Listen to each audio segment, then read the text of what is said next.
Go ahead. So as I'm sure most people have in this room or in the United States, I started watching professional football from a very young age. I can remember the very first game I ever watched. It was the Pittsburgh Steelers versus the Cleveland Browns in 2005. And ever since then, I fell in love with football and the NFL. But lately, the NFL has been making it very hard for me and all the other viewers to watch. Good morning, everyone. My name is Evan Hirschberger, and I'm not happy with the current rules and regulations the NFL has put in.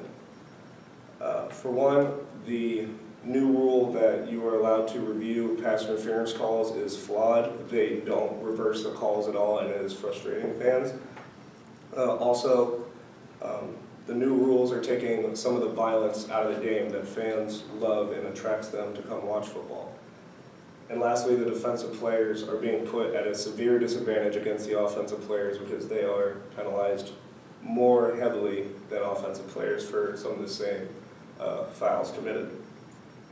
And then these are just the reasons why the NFL and all the new rules are making are actually hurting the game more than it is actually helping.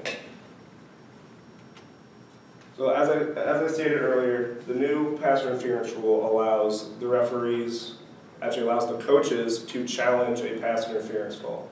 This means if they don't agree or they think there was or was not pass interference, they can throw a challenge flag and the referees go to the box and they review it. However, no matter how blatant the foul or non-foul was on the replay, the refs are not reviewing the call, or not reversing the calls on the field. And in Rule 8, Section 5, Article 1 of the NFL Rulebook states that a pass interference occurs when a player more than 1 yard beyond the line of scrimmage significantly hinders a player's ability to catch a ball. So that means the ball has to be in the air and the player actually has to have the ability to catch it. As you can see on the screen here, this snippet was from this past Sunday. The Pittsburgh Steelers were playing the Indianapolis Colts. And it was the fourth quarter with 2 minutes left, and the Colts had a 3rd and 10 on their own 15-yard line, trying to go down, kick a field goal, win a game. They threw the ball deep, and this, as you can see on the board here, the defensive player made contact with the offensive player all the way back here at the 45-yard line. And I have the ball circled up top, because that ball did not hit the ground until past the opposite 40-yard line. The ball was uncatchable, and even the announcers on the television said if that isn't deemed uncatchable, then they don't know what uncatchable means. And then that penalty ultimately put the Indianapolis Colts on their own, on this 45-yard line, and are now in position to kick a field goal and win a game. The review system is flawed, and they need to go back and review it. The next topic I want to discuss is how violence is being taken out of the game. Football is a naturally violent sport. You know, you're supposed to tackle somebody, hit somebody just to get into the end zone or stop them from getting into the end zone. And I have a video I want to show you that explains why the pass interference rule, not the pass interference rule, the roughing the passer rule is the main culprit of taking violence out of the game. This snippet was from last season. The Tampa Bay Buccaneers player makes no effort into injuring or harming the quarterback. He makes a play on the football when the quarterback pulls his arm back to throw and makes incidental contact with the head area. And then the roughing the passer rule states,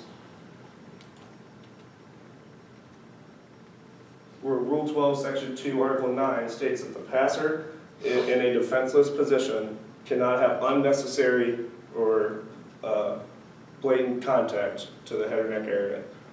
Now, that was not unnecessary or blatant. The defensive player is making a conservative attempt to just deflect the pass when the quarterback is swinging his arm. He was engaged with the blocker. He was not coming to hurt the quarterback. He was just trying to make a good football play. And then, you know, it's not just fans getting frustrated too. Stephen White, an ex-NFL football player and also a writer for SB Nation, writes, "Imagine being penalized, hurting your team, or maybe even fined for just doing your damn job.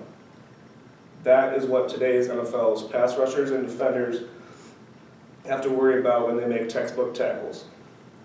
And you know you have a problem when players that have played the game, understand the game, are coming out and saying these things about all the new rules being put into place.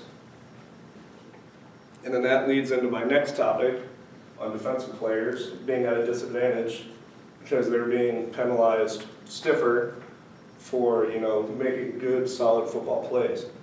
Rule 12, Section 2, Article 8 says that if a player lowers his helmet to initiate contact against an opponent, it is subject for foul or ejection. Now this is a good clean tackle because he did not initiate contact with his helmet to that player.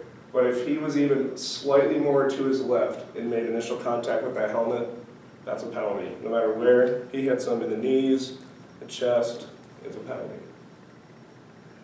And coming from someone who played the game for 10 years, only at a varsity high school level, I can't imagine how fast the college game is. And then the NFL is just that much faster. People are flying around, trying to make plays. Their goal as a defensive player is just to stop the offense from scoring, get them on the ground. And the defensive player is going to do everything in their power to get that accomplishment done. So if a player accidentally ducks his head just at the speed of the game, coming in to make a tackle, they're flagged 15 yards and they are subject for thousands of dollars in fine just for that one penalty. It makes them think about how they're going to tackle, and then, you know, players are missing tackles or just, you know, not even, you know, making football plays. They're just trying to be way too conservative.